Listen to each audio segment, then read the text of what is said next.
Visa জটিলতায় এবছর যাত্রা অনিশ্চিত 40,000 হজ যাত্রীদের ক্ষোভ। ভিসা আমার দুইজনের হয়ে গেছে, আমি একে ছাড়া যাও আমরা কি করবো। গতবার যখন যাইতে পারে না ওর একটা ভয় ঢুকিয়ে গেছে, এখন এবারও যাইতে পারবে কিনা। বাড়ির থেকে বিদায় আদায় নিছি, এরপরেও এখন বিভিন্ন কারণে এই আমাদের কোনো ব্যবস্থা হইতেছে না। এই যে জটিলতা সৃষ্টি হয়েছে, এটা যদি সমাধান না হয় তাহলে শেষ পর্যন্ত প্রায় 40,000 যাত্রী তাদের বিমান পরিবহন এটা অনিশ্চিত হয়ে পড়বে। আজ আরো 5টি ফ্লাইট বাতিল, দায় নিতে হবে সরকারকে, বলছে হাব। এখানে এজেন্সির কোনো দায়িত্ব নেই। সৌদি কর্তৃপক্ষের আকস্মিক এই 2000 রিয়াল ইম্পোজের কারণেই কিন্তু এজেন্সিগুলি সাফারার।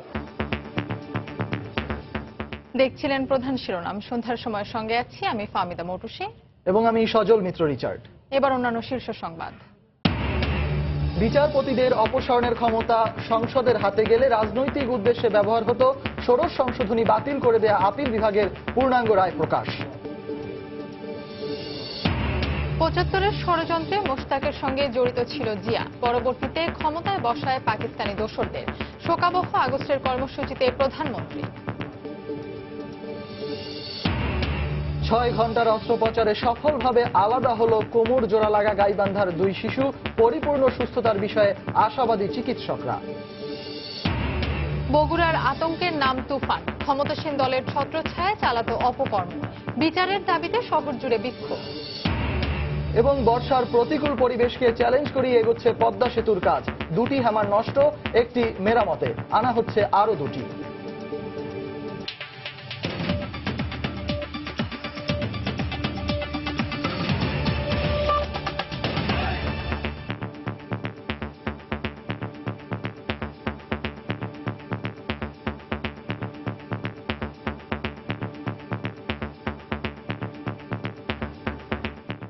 ভিসা জটিলতার কারণে বাংলাদেশ বিমানের ঢাকা থেকে ছেড়ে যাওয়া 6টি হজ ফ্লাইটের মধ্যে 5টি বাতিল করা হয়েছে। ভিসা জটিলতায় প্রতিদিনই একের পর এক হজ ফ্লাইট বাতিল হয়। হজ যাত্রীদের মাঝে সৃষ্টি হয়েছে তীব্র ক্ষোভ। এদিকে বিমান ও পর্যটন মন্ত্রী রাশেদ খান মেনন বলছেন, বাংলাদেশ বিমানের পক্ষ থেকে সব ধরনের প্রস্তুতি শেষ করা হলেও শুধুমাত্র ভিসা জটিলতার কারণে প্রায় 40,000 যাত্রীর হজ যাত্রা অনিশ্চিত হয়ে পড়বে। প্রতি বছরের মতো এবছরও নানা জটিলতায় বাতিল হচ্ছে একের পর এক হজ ফ্লাইট। মঙ্গলবার ঢাকা থেকে ছেড়ে যাওয়া মোট 6টি হজ ফ্লাইটের মধ্যে শুধুমাত্র সন্ধ্যা 7:55 ফ্লাইটটি 419 জন যাত্রী নিয়ে হজরত শাহজালাল আন্তর্জাতিক বিমানবন্দর থেকে জেদ্দার উদ্দেশ্যে ছেড়ে যাবে। বাকি 5টি ফ্লাইটই ভিসা জটিলতার কারণে বাতিল করেছে বাংলাদেশ বিমান কর্তৃপক্ষ। এছাড়া চট্টগ্রামের ফ্লাইটটি 280 জন যাত্রী নিয়ে সন্ধ্যা 7টায় ছেড়ে যাবে। প্রতিদিনই হজ ফ্লাইট বাতিল হয়, এ নিয়ে তীব্র ক্ষোভ জানিয়েছেন হজ যাত্রীরা। ভিসা আমার দুইজনের হয়ে গেছে, মেয়েটা আর কি। আমি একে ছাড়া যাও আমরা কি করবো, মেয়েটাকে নিয়ে যাও। এখন মেয়ের ভিসা তো আর আজকাল ওরা এখানে এয়ারপোর্টে 2 দিন পর্যন্ত ঘোরাঘুরি করতেছে, কারণ গতবার যখন যাইতে পারে না ওর একটা ভয় ঢুকিয়ে গেছে, এখন এবারও যাইতে পারবে কিনা সেটা আর কি। গত 26 তারিখেই আমাদেরকে নিয়ে যাওয়ার কথা, এখন পর্যন্ত আমরা একটু ঘোরাঘুরি করতেছি, বিভিন্নভাবেই যোগাযোগ করতেছি, এরপরেও আমাদেরকে নিশ্চয়তা দিচ্ছে না। এর দায় সরকারকেই নিতে হবে বলে জানিয়েছে হাব। এখানে এজেন্সির কোনো দায়িত্ব নেই। সৌদি কর্তৃপক্ষের আকস্মিক এই 2000 রিয়াল ইম্পোজের কারণেই কিন্তু এজেন্সিগুলি সাফারার, বরং এজেন্সিগুলির উল্টো সমস্যা হচ্ছে। এজেন্সিগুলির বাড়ি ভাড়ার প্রবলেম হচ্ছে, যারা বাড়ি ভাড়া করে ফেলেছেন তাদের সেই টাকা লস হচ্ছে।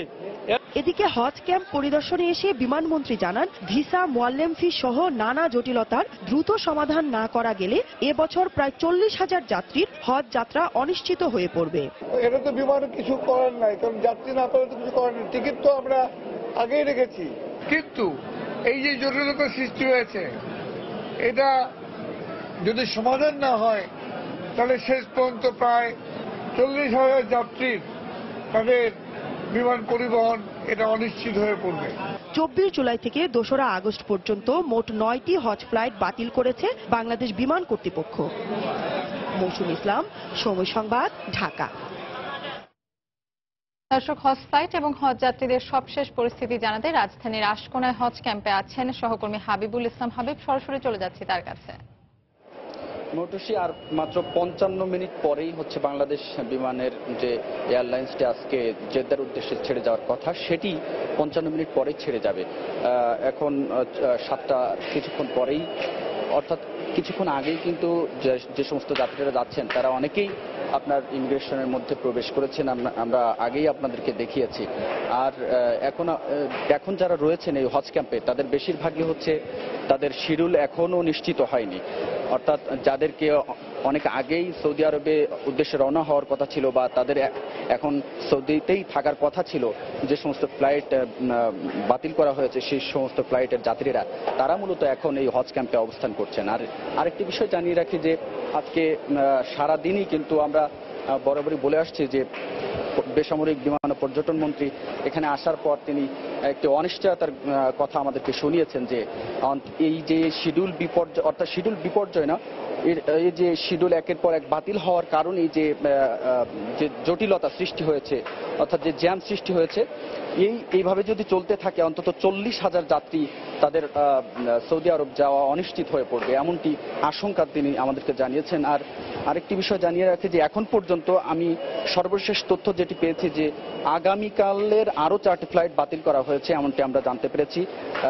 বিমান কর্তৃপক্ষের কাছ থেকে। আর এই দিয়ে সর্বমোট 12টি ফ্লাইট বাতিল করা হয়েছে, এমনটি আমরা সর্বশেষ তথ্য জানতে পেরেছি। আরেকটি বিষয় যে হজ এজেন্সি মালিকদের সংগঠন হাব যে বরাবরই 2-3 দিন থেকে বলে আসছে যে সৌদি আরবের যে অতিরিক্ত 2000 রিয়াল চাপিয়ে দেওয়ার যে বোঝা, সেই বিষয়টা যতক্ষণ না সমাধান হবে ততক্ষণ তারা যে পাসপোর্ট এখনো বকেয়া রয়েছে সেই পাসপোর্টগুলো এখনো এই হজ ক্যাম্পের যে নির্ধারিত স্থানে জমা দিতে হয় সেখানে তারা দিবেন না, এমনটিও তারা আমাদেরকে জানিয়েছেন। এতে করে যে সমস্ত যাত্রীরা এখনো এখানে অবস্থান করছেন, যাদের ফ্লাইট নিশ্চিত হয়নি, তারা কিন্তু অনেকটা ভোগান্তির মধ্যে রয়েছেন। তারা অনেক আশা ভরসা নিয়ে বেশ কয়েকদিন থেকে এখানে এসেছেন যে সৌদির উদ্দেশ্যে যাবেন, রওজা মোবারক জিয়ারত করবেন। তাদের সেই দুঃখ দুর্দশা বা তাদের সেই ভোগান্তির কথা বারবারই আমাদেরকে বলে আসছেন। তো মৌটুসী হজ ক্যাম্পের সর্বশেষ অবস্থা এমনটি ছিল। দর্শক, রাজধানীর আশকোনার হজ ক্যাম্প থেকে হজ যাত্রী এবং হজ ফ্লাইটের সবশেষ পরিস্থিতি আমাদেরকে জানাচ্ছিলেন সহকর্মী হাবিবুল ইসলাম হাবিব। নিম্ন আদালতের বিচারকদের নিয়ন্ত্রণের ক্ষমতা রাষ্ট্রপতির কাছ থেকে নিয়ে সুপ্রিম কোর্টের আওতায় আনার পক্ষে মত দিয়েছেন প্রধান বিচারপতি সহ 3 বিচারপতি। তবে বেঞ্চের অপর 4 বিচারপতির মধ্যে 3 জন এ বিষয়ে কোনো মতামত না দিলেও একজন বিচারপতি দ্বিমত পোষণ করেছেন প্রধান বিচারপতির সঙ্গে। যদিও বিচারপতিদের অপসারণের ক্ষমতা সংসদের হাতে গেলে রাজনৈতিক উদ্দেশ্যে ব্যবহার হতো বলেও মত দিয়েছেন বিচারপতিরা। সংবিধানের ষোড়শ সংশোধনী বাতিলের পূর্ণাঙ্গ রায়ে এমন মতামত দিয়েছেন আপিল বিভাগ।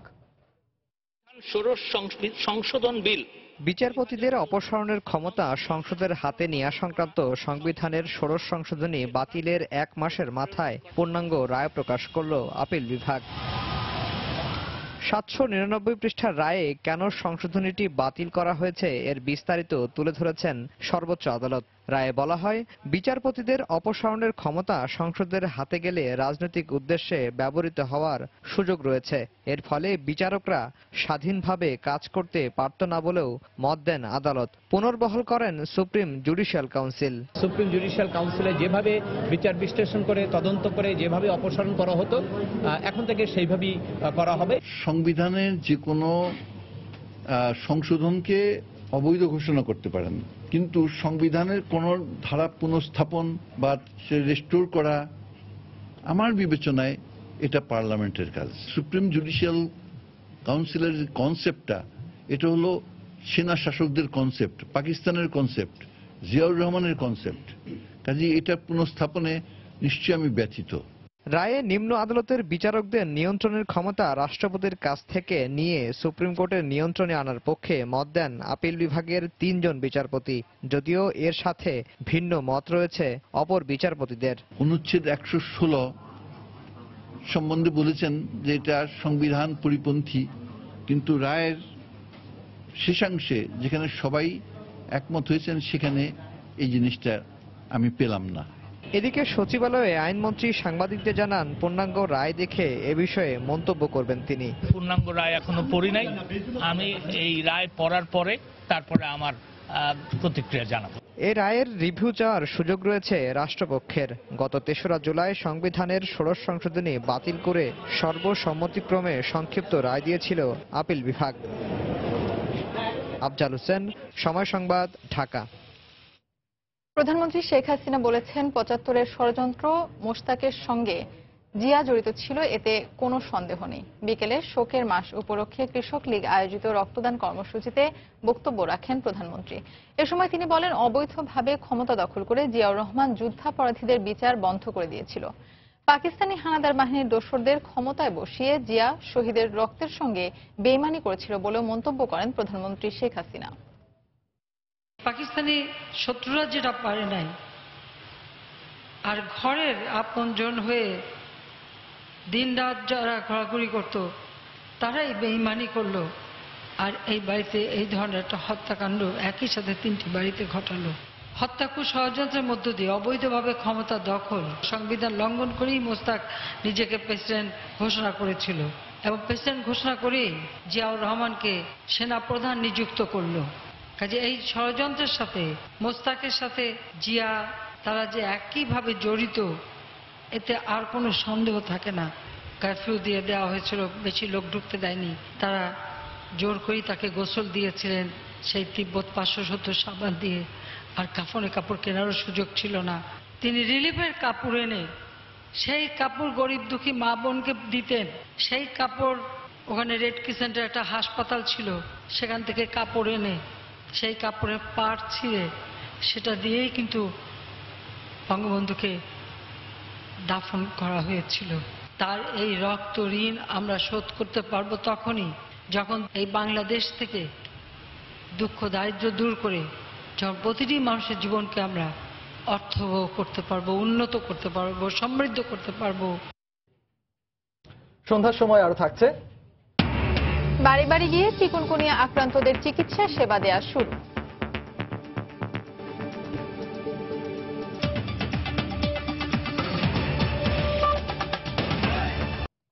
সফলভাবে সম্পন্ন হয়েছে গাইবান্ধার সুন্দরগঞ্জে কোমর জোড়া লাগা 2 শিশুকে আলাদা করার অস্ত্রোপচার। প্রথম ধাপের অস্ত্রোপচার শেষ হয় সকালে, এরপর দুপুরের পরপরই পুরো অস্ত্রোপচার সম্পন্ন হয়। চিকিৎসকরা জানান, অস্ত্রোপচার সফল হলেও পুরোপুরি সুস্থ হতে শিশু তৌফা ও তহুরার আরও বেশ কয়েকটি অপারেশনের প্রয়োজন হতে পারে। জন্মের পরই কোমরে জোড়া লাগা সহ শারীরিক নানা জটিলতা নিয়ে ভর্তি হয় শিশু তৌফা ও তহুরা। দেশে কোমরে জোড়া দেওয়া শিশুর অপারেশনে প্রথম হওয়ায় ঝুঁকি ছিল অনেক। শেষ পর্যন্ত মঙ্গলবার সকালে অপারেশন শুরু করেন ঢাকা মেডিকেল কলেজ হাসপাতালের নিউরোসার্জনরা। অপারেশন থিয়েটারে যখন অস্ত্রোপচার চলছিল, বাইরে তখন সুখবরের জন্য সবার অস্থির অপেক্ষা। সমস্যা না হয়, অনেক কষ্ট করতেছে। সকাল 8টায় শুরু হয় অপারেশন, চলে 6 ঘন্টা। প্রথম ধাপের এই অস্ত্রোপচার সফল হলেও পুরোপুরি সুস্থ হতে শিশু তৌফা ও তহুরার আরো বেশ কয়েকটি অপারেশনের প্রয়োজন হতে পারে। অজ্ঞানের ঝুঁকি ছিল আপনারা জানেন, এবং অনেক সময় ধরেই এই অজ্ঞানটা চলেছে, সকাল 8টা থেকে 5টা পর্যন্ত।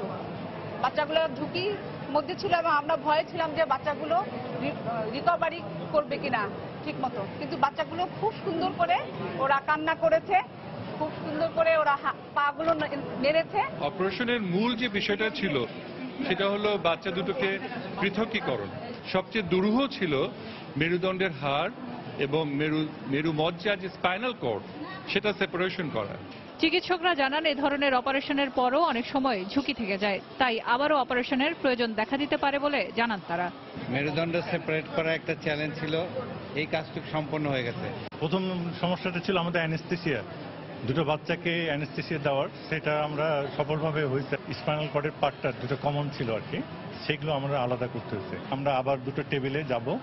এখন আমরা স্পাইনাল কর্ডের যে পার্টটা আমরা করছি, পার্টলি করছি, যেহেতু এখন অস্থিমজ্জার যে পানি যেটা সিএসএফ, সেটা যেন লিক না হয়, সেটা বন্ধ করব। শেষ পর্যন্ত সুস্থ হয়ে স্বাভাবিক জীবনে ফিরবে এই 2 শিশু, এমনটাই প্রত্যাশা সবার। সেলিয়া সুলতানা, সময় সংবাদ, ঢাকা। বগুড়া শহরের মূর্তিমান আতঙ্ক তুফান। ক্ষমতাসীন দলের ছত্রছায়ায় গত 5 বছরে অঢেল সম্পত্তির মালিক হয় সে।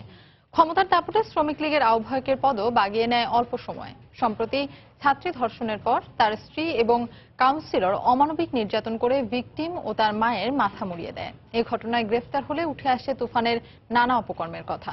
মাজিদুর রহমানের রিপোর্ট, ছবি তুলেছেন রবিউল ইসলাম। বগুড়া শহরের চক সূত্রাপুর এলাকার মজিবুর রহমানের 7 ছেলের মধ্যে সবার ছোট তুফান সরকার।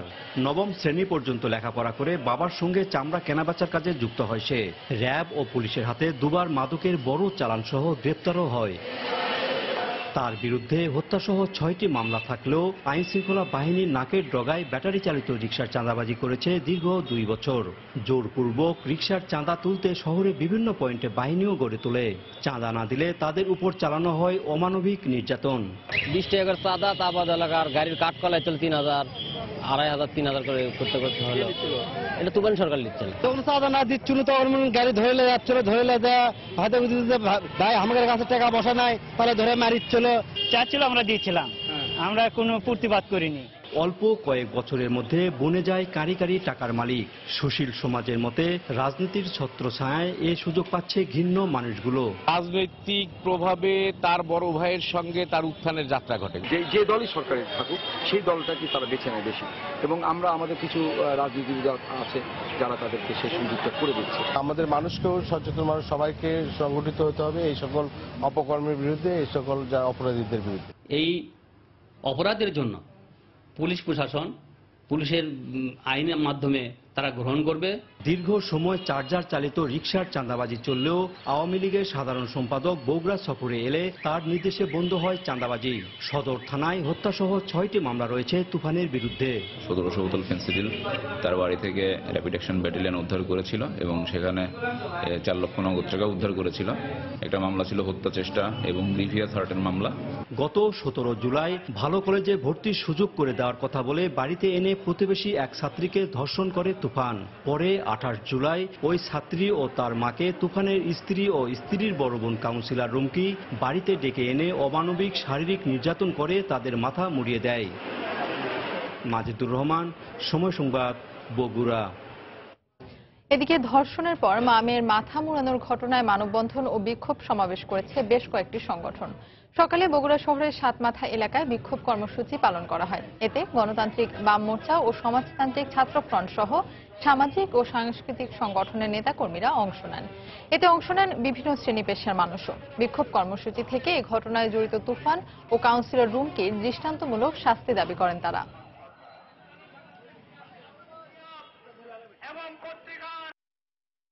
অপরাধ যেই কোনো অপরাধীর সন্ত্রাসীর কোনো দল থাকতে পারে না, ফলে যে ধরনের সন্ত্রাসী থাকুক আপনারা সেই সন্ত্রাসীদের বিরুদ্ধে ব্যবস্থা নেবেন। উন্নয়ন প্রকল্প সহ 3000 কোটি টাকার 8টি উন্নয়ন প্রকল্পের অনুমোদন দিয়েছে জাতীয় অর্থনৈতিক পরিষদের নির্বাহী কমিটি একনেক।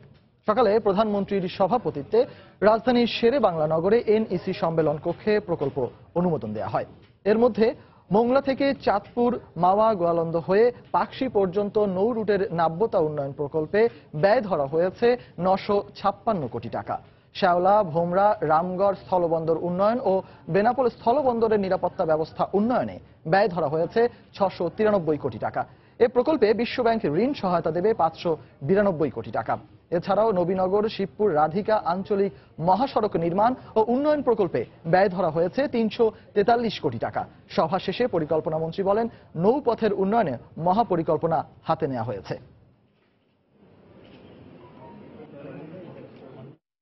শোকের মাসে বঙ্গবন্ধুর নাম করে কেউ চাঁদাবাজি করলে কঠোর ব্যবস্থা নেওয়া হবে বলে আবারও হুঁশিয়ার করলেন সড়ক পরিবহন ও সেতু মন্ত্রী ওবায়দুল কাদের। বিকেলে টিএসসিতে শোক দিবস উপলক্ষে এক আলোচনা সভায় তিনি কথা বলেন।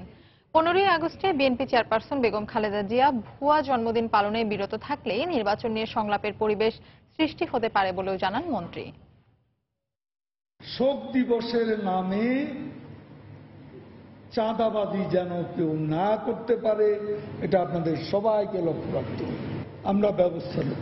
বঙ্গবন্ধুর নাম ব্যবহার করে চাঁদাবাজি চলবে না, এটা হতে দেব না। 15ই আগস্ট ভুয়া জন্মদিবস পালন থেকে বিরত হোক এবং আর করবেন না, এবারও করবেন না, এই প্রতিশ্রুতি দিলে সংলাপের পরিবেশ সৃষ্টি হবে। লেভেল প্লেইং ফিল্ড ও নির্বাচনকালীন নিরপেক্ষ সরকার ছাড়া কোনো সুষ্ঠু নির্বাচন সম্ভব নয় বলে নির্বাচন কমিশনের সঙ্গে সংলাপে সুশীল সমাজ একমত হয়েছে বলে মন্তব্য করেছেন বিএনপির মহাসচিব মির্জা ফখরুল ইসলাম আলমগীর।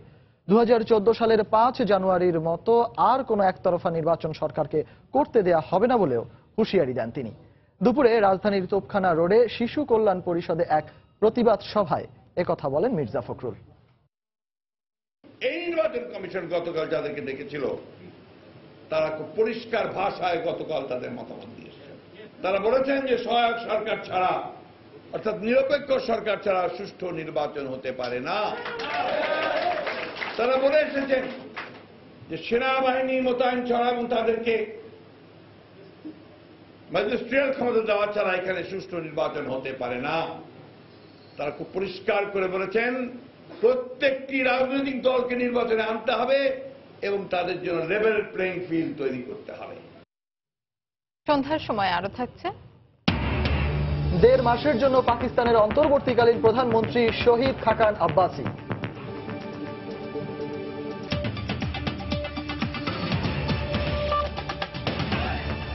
তিতুমির কলেজের আহত শিক্ষার্থী সিদ্দিকুরকে চাকরি দেওয়ার আশ্বাস দিয়েছেন স্বাস্থ্যমন্ত্রী মোহাম্মদ নাসিম।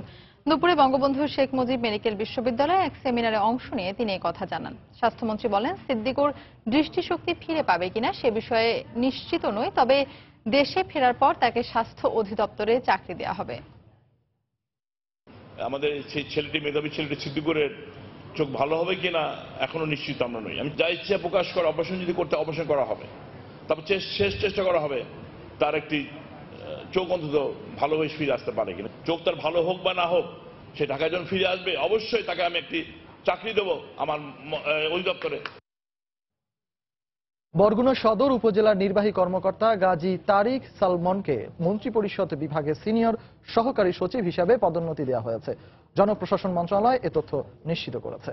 স্বাধীনতা ও জাতীয় দিবসের আমন্ত্রণপত্রে জাতির জনক বঙ্গবন্ধু শেখ মুজিবুর রহমানের বিকৃত ছবি ব্যবহারের অভিযোগে গত 7 জুন তারিক সালমনের বিরুদ্ধে মামলা করেছিলেন জেলা আওয়ামী লীগের ধর্ম বিষয়ক সম্পাদক ওবায়দুল্লাহ সাজু।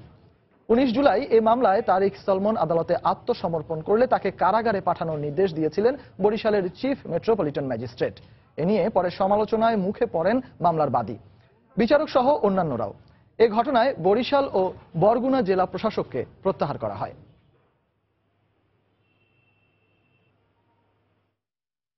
টেলিভিশন মালিকদের সংগঠন অ্যাডকোর কর্মকর্তাদের সঙ্গে আলোচনার মাধ্যমে টেলিভিশনে কর্মরত সাংবাদিক ও কলাকুশলী ও অভিনয় শিল্পীদের বেতন কাঠামো এবং টেলিভিশনের সার্বিক উন্নয়নে পদক্ষেপ নেওয়া হবে বলে জানিয়েছেন তথ্যমন্ত্রী হাসানুল হক ইনু। বিকেলে সচিবালয়ে অ্যাডকোর কর্মকর্তাদের সঙ্গে এক বৈঠকে তিনি একথা বলেন। তাদের কিছু আর্থিক বিষয় দিয়ে আছে, কিছু আর্থিক সমস্যা রয়েছে, কিছু ও আমাদের কর সংক্রান্ত সমস্যা রয়েছে। এছাড়াও সমগ্র টেলিভিশনের মান উন্নয়নের বিষয় রয়েছে। এছাড়াও টেলিভিশনে যারা কাজ করেন, নাট্যশিল্পী এই যারা আছেন, কলাকুশলীরা আছেন, তাদেরও কিছু সমস্যা রয়েছে। যেহেতু তথ্য মন্ত্রণালয় মনে করে যে টেলিভিশনের কোনো সমস্যা একপক্ষীয় সমস্যা নয়, সেহেতু আমরা নাট্যকর্মীদেরকে বলেছি যে অ্যাডকোর সঙ্গে আলোচনা সাপেক্ষে এবং আপনাদের সঙ্গে আলোচনা সাপেক্ষে ঐক্যমতের ভিত্তিতেই প্রয়োজনীয় পদক্ষেপ আমরা গ্রহণ করব। তথ্য প্রযুক্তি আইনের 57 ধারার আদলে ডিজিটাল সিকিউরিটি অ্যাক্টের 19 ধারা সংযুক্তিতে উদ্বেগ জানিয়েছেন টেলিভিশন ও পত্রিকার মালিকরা। এছাড়া সাংবাদিকদের বেতন কাঠামো ও গণমাধ্যমের স্বাধীনতা সহ কয়েকটি বিষয়ে একসঙ্গে কাজ করার বিষয়ে সম্মত হয়েছেন তারা। দুপুরে রাজধানীর শাহবাগের ঢাকা ক্লাবে আয়োজিত টিভি ও পত্রিকা মালিকদের মত বিনিময় সভা শেষে তারা একথা বলেন। এর আগে পত্রিকা মালিকদের সংগঠন নোয়াব ও টিভি চ্যানেলের মালিকদের সংগঠন অ্যাডকোর নেতারা বৈঠক করেন। টিভি চ্যানেল ও পত্রিকার বিভিন্ন সমস্যা নিয়ে বৈঠকে আলোচনা করা হয়। এর মধ্যে 57 ধারার অপপ্রয়োগ বন্ধ করা, সাংবাদিকদের বেতন কাঠামো নিয়ে ওয়েজ বোর্ড গঠনে সরকারের সঙ্গে যৌথভাবে আলোচনার বিষয়ে সিদ্ধান্ত হয়। আলোচনার মাধ্যমে তারা সমস্যাগুলোর সমাধান করতে চান বলে বৈঠকের সিদ্ধান্তের কথা জানান টিভি ও পত্রিকার মালিকরা।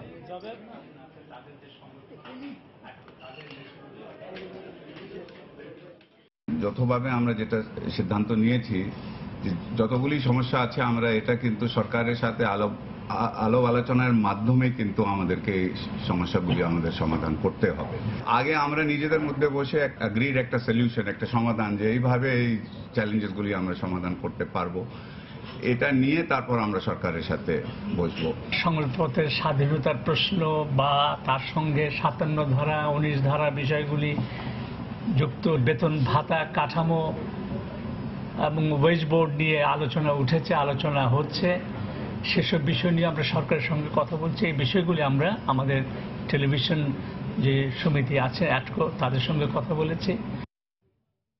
এদিকে খুলনায় 57 ধারায় করা মামলায় আব্দুল লতিফ মোড়ল নামে এক সাংবাদিককে কারাগারে পাঠিয়েছেন আদালত। দুপুরে জেলার সিনিয়র জুডিশিয়াল ম্যাজিস্ট্রেট আদালতের বিচারক নুসরাত জামিন তাকে কারাগারে পাঠানোর আদেশ দেন।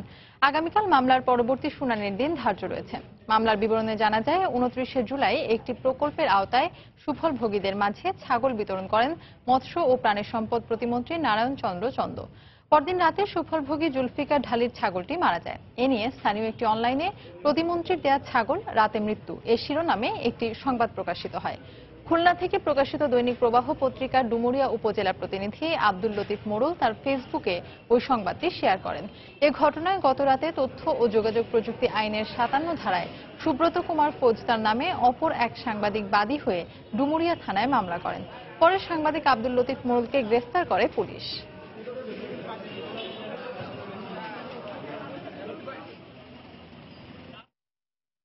পদ্মা সেতুর নির্মাণ কাজের অগ্রগতি নিয়ে প্রতি মাসের 1 তারিখে আমরা বিশেষ রিপোর্ট প্রচার করে থাকি।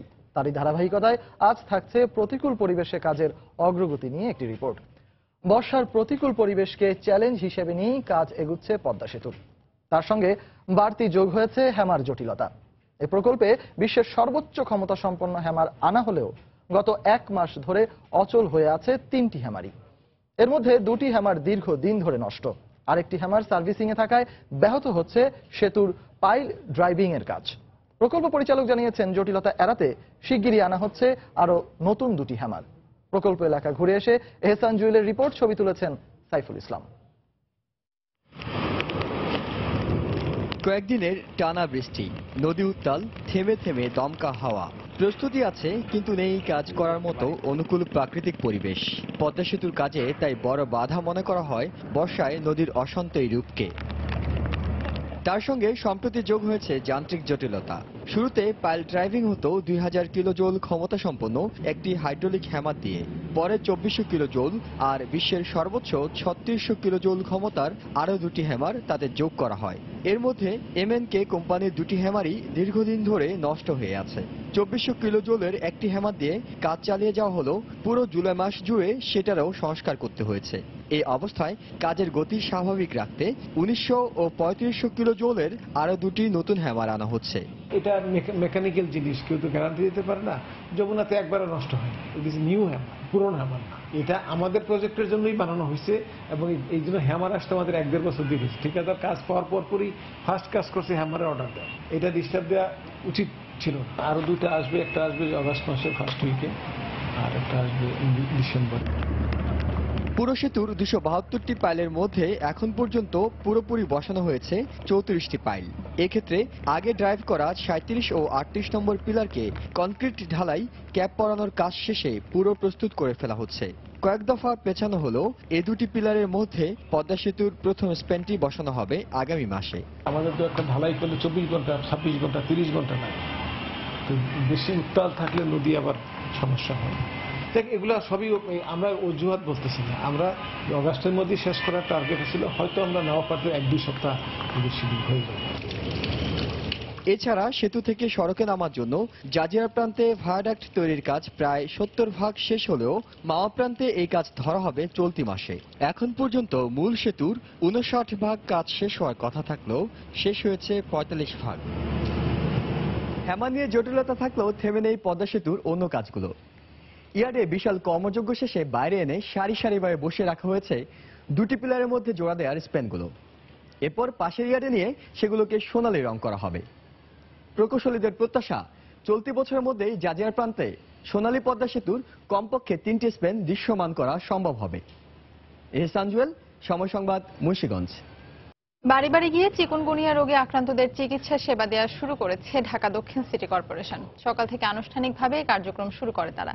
এর ফলে রোগীরা সঠিক নির্দেশনা পাওয়ার পাশাপাশি সচেতনতা তৈরি হলে রোগ নিয়ন্ত্রণ সম্ভব হবে বলে মনে করছেন চিকিৎসকরা। কি সমস্যা হচ্ছে? হ্যাঁ, হাতের এই যে বাড়ি বাড়ি যাচ্ছেন চিকিৎসকরা। আগের দিন আনুষ্ঠানিক উদ্বোধনের পর দক্ষিণ সিটি কর্পোরেশনের মেডিকেল টিম কয়েকটি ভাগে ভাগ হয়ে মঙ্গলবার সকাল থেকে রাজধানীতে তাদের কার্যক্রম শুরু করে। মূলত 096110000999 এই হটলাইনে ফোন করে যারা চিকিৎসা সেবা চাচ্ছেন তাদের কাছে পৌঁছে দেয়া হচ্ছে এই সেবা। আর ঘরে বসে চিকিৎসা সেবা পেয়ে সন্তুষ্ট চিকুনগুনিয়া আক্রান্ত রোগী এবং তাদের স্বজনরা। সেবাটা আমার কাছে ভালোই লাগছে।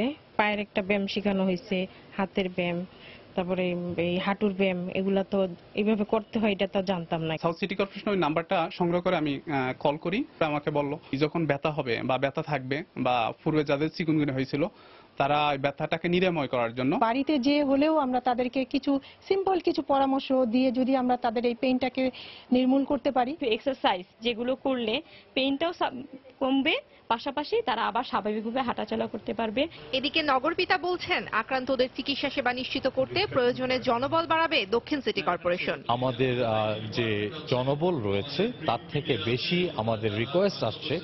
আমরা এই সংখ্যা, আমাদের ডক্টরের সংখ্যা, আমাদের ফিজিওথেরাপিস্টের সংখ্যা আমরা বাড়িয়ে দেব, আমরা স্ট্যান্ড বাই রেখেছি। গত কয়েক মাস ধরে রাজধানীবাসীর কাছে আতঙ্কের নাম চিকুনগুনিয়া। আর মশকবাহী এই রোগ প্রতিরোধে দুই সিটি কর্পোরেশনের ভূমিকা নিয়েও ছিল নানা সমালোচনা। সেখানে দক্ষিণ সিটি কর্পোরেশনের এই উদ্যোগে কিছুটা হলেও ভরসা পাচ্ছে চিকুনগুনিয়া আক্রান্তরা।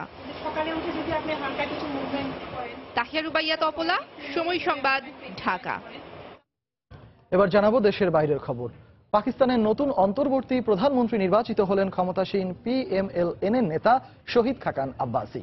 মঙ্গলবার দেশটির জাতীয় পরিষদে ভোটাভুটির মাধ্যমে পাকিস্তানের 18তম প্রধানমন্ত্রী হিসাবে নির্বাচিত হন তিনি।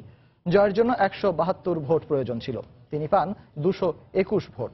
জাতীয় পরিষদের 342 আসনের মধ্যে 3টি শূন্য আসন থাকায় ভোটাভুটিতে অংশ নেন 339 জন পার্লামেন্ট সদস্য। PPPর নাভেদ কামার পান 47টি ভোট এবং PTI এর প্রার্থী শেখ রাশিদ পান 33টি ভোট।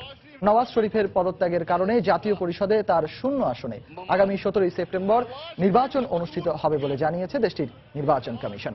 প্রধানমন্ত্রী হিসেবে মনোনয়ন পাওয়া নওয়াজের ছোট ভাই শাহবাজ শরীফের জাতীয় পরিষদের সদস্য নির্বাচিত হওয়ার আগ পর্যন্ত 1.5 মাস অন্তর্বর্তী প্রধানমন্ত্রীর দায়িত্ব পালন করবেন শহীদ আব্বাসি।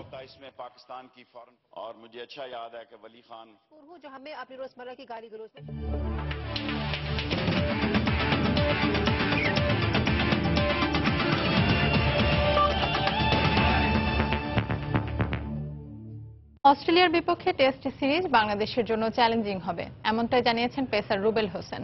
অভিজ্ঞতার বিচারে অজিদের বোলিং বিভাগ এগিয়ে থাকলেও সাম্প্রতিক পারফরম্যান্সের বিচারে টাইগার বোলাররাও প্রতিপক্ষকে চ্যালেঞ্জ জানাতে প্রস্তুত বলে জানান তিনি। মিরপুরে অনুশীলন শেষে সাংবাদিকদের সঙ্গে কথা বলেন রুবেল। আমাদের কন্ডিশনে খেলা, সেহেতু আপনার এখানে লাইন লেন্থটা খুবই ইম্পর্টেন্ট। আর ওদের টিমে অবশ্যই খুব জোরে জোরে বলার আছে, যেগুলো এখন বর্তমানে যারা ওয়ার্ল্ডে খুব ভালো নাম করা বলার। দেন অবশ্যই আমরা সেই ধরনের প্র্যাকটিস প্রিপারেশন নিচ্ছে। আমাদের ব্যাটসম্যানরা গ্রানাইটে যে ব্যাটিংটা করতেছে তারা খুব ভালো স্পিড দিয়ে তারা ওইরকম প্রিপারেশন নিচ্ছে। ওদের যারা বোলিং আছে ওরা অনেক এক্সপিরিয়েন্স, ওরা অনেক টেস্ট ম্যাচ খেলছে। তো আমাদের টিমেও আসলে অনেক টেস্ট ম্যাচ খেলা প্লেয়ার আছে, কিন্তু আমরা টেস্ট ম্যাচটা খুব কম খেলি, ওরা একটু বেশি খেলে। তারপর এখন আমাদের টিমের বোলিং লাইন আপ কিন্তু অনেক বেটার আগের চাইতে। তো ইনশাল্লাহ যে আরো সামনে যে টেস্ট খেলাগুলো আছে এই টেস্ট খেলাগুলো আমরা খুব বেশি এক্সট্রা মনোযোগ হলে আরো আমার কাছে মনে হয় আরো ভালো সাকসেস হতে পারবো। সন্ধ্যার সময় এ পর্যায়ে শীর্ষ সংবাদ জানিয়ে দিচ্ছি আরো একবার। ভিসা জটিলতায় যাত্রা অনিশ্চিত 40,000 হজ যাত্রীর, জানালেন বিমানমন্ত্রী। আজও 5টি ফ্লাইট বাতিল, যাত্রীদের ক্ষোভ। বিচারপতিদের অপসারণের ক্ষমতা সংসদের হাতে গেলে রাজনৈতিক উদ্দেশ্যে ব্যবহার হতো, ষোড়শ সংশোধনী বাতিল করে দেয়া আপিল বিভাগের পূর্ণাঙ্গ রায় প্রকাশ। 75-এর ষড়যন্ত্রে মোশতাকের সঙ্গে জড়িত ছিল জিয়া, পরবর্তীতে ক্ষমতায় বসায় পাকিস্তানি দোসরদের। শোকাবহ আগস্টের কর্মসূচিতে প্রধানমন্ত্রী। দীর্ঘ 10 ঘন্টার অস্ত্রোপচারে আলাদা হলো কোমর জোড়া লাগা গাইবান্ধার 2 শিশুর, পরিপূর্ণ সুস্থতার বিষয়ে আশাবাদী চিকিৎসকরা। এবং বগুড়ার আতঙ্কের নাম তুফান, ক্ষমতাসীন দলের ছত্রছায়ায় চালাতো অপকর্ম, বিচারের দাবিতে শহর জুড়ে বিক্ষোভ। এই ছিল সন্ধ্যার সময়। যে কোনো খবর পেতে ভিজিট করুন সময়নিউজ.টিভি আর সঙ্গে থাকুন সময়ের।